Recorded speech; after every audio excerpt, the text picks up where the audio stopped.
I promise you, I am not gay. Today we're going to be playing 1.8 Spam Bait Cycle. Now, um, Mugi did play something similar at World Finals. This isn't actually that deck that you probably hate and despise all your guts. This is actually a deck I created. I made. Well, I haven't seen anyone else run this at the very least. Plus, I created it probably I don't know, like a couple months ago. So way before Mugi ran it, way before any of these really nice and skillful players started playing it. I started playing it before them, so I take all the credit for that spam bait cycle that was created. Actually, I take all the credit for Mugi's performance at World Finals. I'm gonna be honest. Like he played bait, I play bait. I pretty much, I basically it's because of me that he got so far at World Finals. Now this is not good at all. And I lost, I think. God damn it. Why am I'm at 13,000 trophies. This is not the range for people to be sweating their cracks off. It is winnable. I do have vines. I do have Ice Spirit. I have a bunch of tanks. You know, I have Berserky Cycle. So, not completely unwinnable, but the fact that he has two buildings and is already up 700 damage is not boding well for me. Now, a play that I really like to make with this deck is when there's a building like Tesla that's not popped up, and I've got a suspicious bush going the way of the Tesla. I like to vines on the Tesla so that it doesn't pop up, and my suspicious bush goes straight for the tower. Like I really like that play. It works a lot, and people just don't expect it. Oh shit. Okay, I have to just spam him here because I wasted a lot of elixir. Is he gonna log? Okay, no, he's gonna do that. I'm actually going to go like this, because I think the Expo is going to go for it, and then I can just Berserky. Okay, nice. Now, I can't really kill that thing, so I think I'm just going to have to Rage it, and it should kind of just stay at 1 HP. So, somehow, we've made a comeback. Alright, we're not losing entirely, but he still has Zevo Tesla up, and yeah, there it is. Okay, I'm actually going to do this. Wait, Holy Vines value? Please kill it, please? Okay, it's not going to make it to the Expo, but baits out a horrible fucking fireball there. Let's that the thing connects. Nice. Let's go. Wonderful commentary here. That is just gonna pop on the. Are you serious? Wait, please. Okay. So we're actually defending somehow. I'm just gonna keep spamming him in the same lane because I know he's gonna want to keep going expos, and he does not quite fall for it. Let me go vines here and completely waste it. Really good plays going on here. And yeah, I'm back to another Berserker. So I think Berserker, honestly, I used to play this deck with Electro Spirit, and I am very glad I took it out for the Berserky, because I just need a mini tank. There's no mini tank in this deck, and oh my god, I just threw the game. Oh my god, please, please, please, please, please, please, please, please, please, connect! Okay, nice. This guy's actually playing horribly. He should not be losing this. Wildbreaker's here to just kind of, what was that fireball? Oh my gosh. Nice, the Wildbreakers connect, and that might be a little bit of damage, but I think I can sacrifice it. Not that big of a deal. He's definitely going to want to go Tesla here. Okay, he doesn't. Sometimes I go Rage with these little guys. Oh my god, I should have gone Vines. That's fine. We don't have to get desperate here, okay? And I think did he give up? No, he did not give up, but he did waste his Tesla. So I can go in here with a Suspicious Bush. He's definitely going to want to log it, so I'm going to go opposite lane here. Okay, Vines on this. Oh my god, the things. Okay, baits out the log. Nice. I do miss the Vines, but he's kind of panicking. He's not really playing all that well. Let's spam him in the other lane. Now, if you can't tell, I'm a little bit sick. And when I say a little bit, I mean a lot of it. It's actually been kind of miserable these last 2 days, but, it's not been unbearable. It kind of reminds me of how everybody that went to World Finals got sick, and I didn't. I really should have gone sick, because, boo! Did I get you? Hey, it's a different day. It's a new day, same fucking acne on my face. Does anyone know how to get rid of like acne faster? Because I've had acne for the past like I don't know. I want to say a couple like 6 to 7 months. No, that's a joke. Probably just like 2 or 3 months. Why am I going against Duchess like every other game? This tower troop is not good. I don't know why these players really seem to love it. Anyway, yeah. It's 2 days after after the segment you just watched. Um, my mom walked in, my dog ate my camera and my microphone, so just had to take a quick intermission there. And please pull that. Okay, nice, it does. So Berserky, as I was saying, Berserky is actually like imperative in this deck. It is really, really important that I have a mini tank, because if I just had an E-Spirit there, I definitely would have taken some pretty hefty damage. So I'm really glad I have Berserky in my deck. I almost said something weird there. So yeah, I'm still a little bit sick. It's been 3 days and I'm still sick. That's just amazing, incredible. I kind of deserve it. As I was saying, everyone that went to that to World Finals in Atlanta got sick, and I really deserved to get sick, but I didn't. So I guess this is just karma for not having gotten it. Oh my God! Please kill the wizard, please! Wow, did everything just die? Yeah, Pekka Bridgestram is honestly going to be a really easy matchup because just Vines plus Evo Skellies, as you saw, cleaned up pretty much everything. It is going to be a little bit hard to break through with my wall breakers against the Duchess. That's why I don't like the Duchess. It's not because it's good. It's horrible. It's not a good tower troop, but it's really good against this deck because I can't really spam you. Like as long as you play one troop in front of my spam, like even if the Duchess is out of daggers, like it doesn't matter. Like I just lost, right? So yeah, Pekka Bridgestram with Valkyrie is very interesting. And yeah, in case you didn't know, that was a really great rage. One Wallbreaker always connects against the Duchess. I don't know if that's any useful for you, but it does. You've seen it here first. And this Evo Wizard is going to be a problem. I really need to get back to my Evo Skellies, but I actually really need to get back to another Vines first. Actually, no, I'm good. I'm good. Just Berserky here, and then Evo Skellies, and hope that doesn't connect. It does not. Okay. Yeah, so Atlanta. There's a lot of fun stories there. I'm actually, if anyone knows what I'm about to ask, please let me know. Why is Atlanta so deserted? Like it is empty. In case you didn't know, Atlanta has the busiest airport in the whole world, which is just, I mean, that's baffling, like by itself. Like Atlanta of all cities. I mean, Atlanta inside of the U.S. is already not an interesting city. No, no, hey, if you're from Atlanta, but I just played the wrong card. Oh my God, I'm dead. Yeah, it's not the most interesting city in the US, let alone in the whole world. So the fact that it's the most, like, the busiest airport in the world, it's just baffling to me. I really don't understand that. If anyone knows why, like, please let me know. I know it's a big, it probably has something to do with, like, connecting flights or something. Um, but like if it were an airport like the New York one or Los Angeles one, like I would understand that. But Atlanta of all cities, I'm sorry, I just can't get over that. It is a big airport, to be fair. Like there's a whole like train system for you to even traverse the airport, so it is a big airport. I don't think that justifies it being the busiest one. Now I am getting actually like railed really hard here. Please connect one of them, please. Okay, nice. That actually does not really do much for me. As long as I can defend here, though, I think I might be okay. Okay, let's go like this. That mini peg is going to be a little bit of a problem, but Vines plus Evo Skellies here should be pretty helpful. Nice, yeah, okay, good. Let's just go Wallbreakers here. Hopefully one of them connects. Oh my God, please, Wizard, don't Vines for nothing, please. Oh my God, the Wizard. Okay, this Wizard is really annoying, especially the Evo Wizard. Please don't connect. No, please leave me alone. Do I have to rage that? Okay. We're gonna ignore that game. That game did not happen. Okay. I promise you, this deck is good. I promise you, I am good with this deck. It's just that it's really hard to commentate at the same time. Okay. Please leave me alone. But yeah, as I was saying, Atlanta is the busiest airport. I already said that like 20 times. In case you didn't, did you know Atlanta has the busiest airport? It has so therefore it stands to reason that there should be a lot of people there, right? There should be a lot of people in Atlanta. There's not.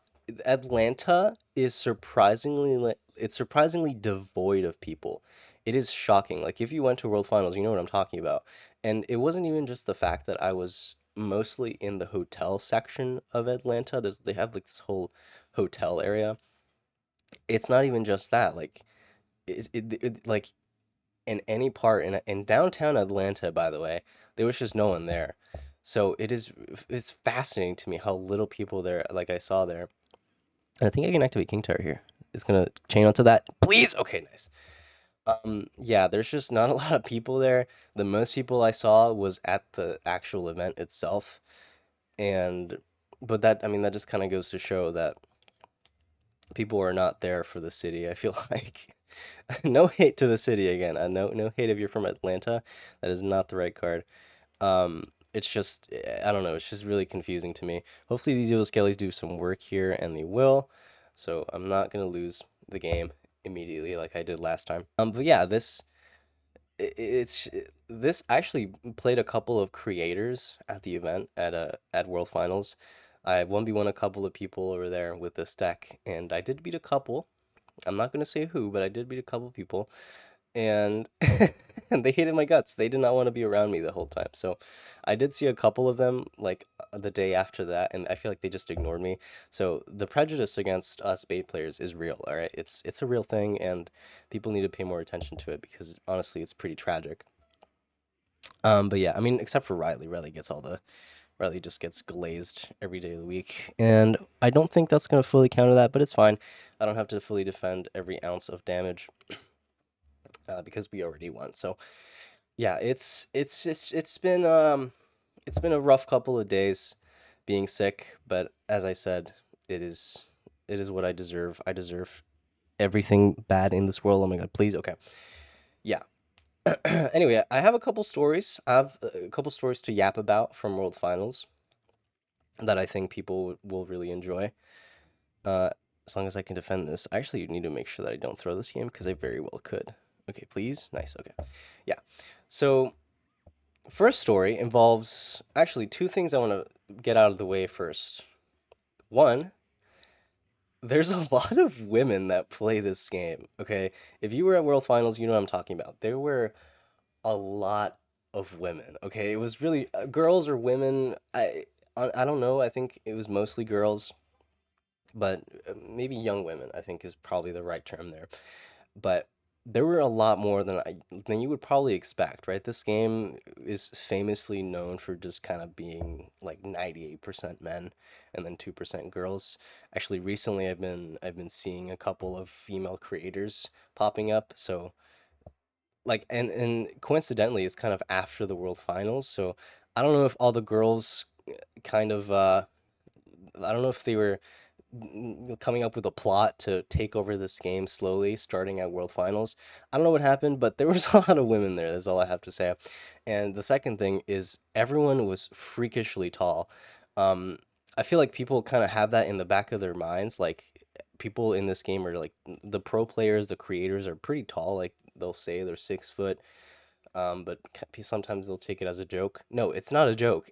Everyone is freakishly tall. I'm not. I'm being serious. Like, I mean, Sam was like what 6'7". I mean, I took a picture with him just because of his height. Like, obviously, took a picture with him because he's one of the pro players, but also just I told him like, hey, can we just take a picture because you're so damn tall? So we did. He's a very chill guy as well. I mean, a lot of the people there were pretty chill. I wouldn't say there were a couple people that you wouldn't expect to be the way they were in real life. I'm not gonna say any names, but there were a couple people that it was both pro players and content creators. There's a couple that were like a bit different than how they act in videos, and I mean, obviously that's gonna it's not a bad thing, right? Obviously they can't. They're not gonna. Their real self is not gonna be how they are in their YouTube videos all the time. That's just not possible. Like if I were to talk to you like this at all times in real life, like you would hate me. That would be awful. So obviously everyone's different from their YouTube persona, but still, I mean, some people were just kind of I don't know. I don't want to say rude. Maybe just tired. Maybe I'm misinterpreting things. Maybe they were just really exhausted. It was a 3 day trip. They were probably up all night. You know, there was like after parties. So maybe they were just tired. I would believe that. But just a couple people that didn't come across as like super nice. But the one person I will say was like just an angel was Ian. Like the way he is in his videos, that is him in real life. Like he is genuinely just the nicest person. Am I gonna lose here? Wait, please stop. Okay. Okay, we're not no, we're not gonna lose. Yeah, he's just genuinely the kindest. He's just jolly. He's just all he knows is rainbows and sunshines, and he's genuinely actually no, I take that back. He knows a lot. He knows a lot of like slang, um, and and stuff that you wouldn't imagine him knowing, but he does. He knows all that stuff, and yet he's still like the kindest individual that you'll ever meet. I mean, there's a good reason why after every single match, like after when anyone if anyone spotted him, there would immediately be a line of like 20 people, uh, to take a picture with him, to talk with him. And actually, he would talk with people for like 20 minutes on end. Like he would give them their full attention. So it is really impressive to me how much like stamina he has for talking to people. If I had to talk to people for more than like half an hour, I would actually pass out. Uh, I could not do that. That is really really impressive. I mean, he did run a 50-mile like super marathon, so it doesn't surprise me that he can talk for that long. But to be socially active for that long is another thing. I wouldn't be able to do that. Anyway, somehow we've been winning these these games. I honestly am very shocked that I have been. I think I could just pull this to the middle here. Okay, I don't actually need to, but he's for some reason ignoring all these suspicious bushes. So, yeah, just gonna be, I guess, a free game. Not gonna be that difficult. But yeah, Atlanta is an interesting place. Waffle House is honestly definitely the highlight of that event. If you've been to a Waffle House, you know exactly what I'm talking about. It has just the most wonderful, it's the most wonderfully horrific experience you'll ever go through. Like, it is just charming on a whole other level. It's Waffle House is one of those restaurants that, like, no other place or establishment would be able to pull off what they pull off. It is like if you've been there, you know what I'm talking about. It is just no other like if it were a Burger King or a McDonald's, I would probably kill myself. Like it is genuinely very miserable to be in those places at like 2 in the morning. Although I've never been to those places at 2 in the morning. But like Waffle House just has that different charm to it, all right? And am I gonna lose here by the way? Oh my God. Okay. I think I just okay, I'm definitely gonna lose my tower here, but I think I'll be able to take his other tower, so I should be fine. I'm not gonna lose the game. I did get a little distracted talking to the camera, as I always do. You know me. And that should kill the Inferno Dragon, I think. Please kill the Inferno Dragon, please. Okay. That Suspicious Bush gets a ton of damage, so I'm pretty happy about that. Let's just keep going Suspicious Bush in the middle, because I know he's gonna want a Mega Knight in front of this, so yeah, that's gonna be a little dangerous. Let me get. Ooh, that's. Oh my God, please. Okay, thank you. Let's go like this. Evo Skellies plus Vines, by the way, is like really nasty. It is like one of the craziest plays you could probably make in this game. So I would recommend you, if you are still using Vines for some reason, I would recommend you you make that play. Oh my God. Okay, please stop. Please, please, please, please. It's gonna jump, so I'm gonna wait. Then I'm gonna wall breakers like this. I'm gonna rage because he's probably gonna bats for Goblin Gang, and he has nothing for it. Please, okay. This is gonna be a little harder than I thought it would be. Let's go like this. Berserk in the middle. Hopefully it tanks for the Skelly. It doesn't, but the Bush might take it. Please take it. Please, one more hit. Please. Okay, nice. Yeah. So this deck, I beat a bunch of people with it, and they hate me for it, and they probably want to see me dead. So yeah, that's my life as a 1.8 spam bait cycle player. Oh, and one more thing. If you recognize this sweater from World Finals, like you'll definitely remember who was wearing the sweater. You're a legend. Shout out to you.